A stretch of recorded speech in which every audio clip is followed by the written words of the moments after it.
بسم اللہ الرحمن الرحیم۔ السلام علیکم۔ حضرت عبداللہ بن عباس رضی اللہ تعالی عنہ کہتے ہیں کہ میں ایک دن رسول اللہ صلی اللہ علیہ وآلہ وسلم کے ساتھ سواری پر پیچھے تھا۔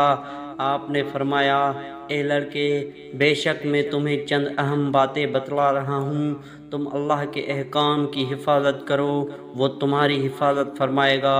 تو اللہ کے حقوق کا خیال رکھو، اس سے تم اپنے سامنے پاؤ گے۔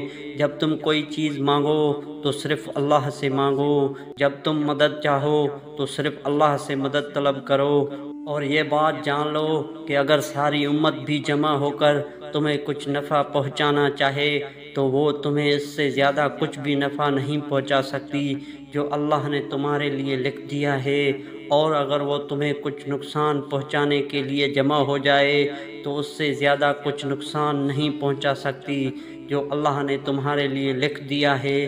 قلم اٹھا لیے گئے اور تقدیر کے صحیفے خشک ہو گئے ہیں۔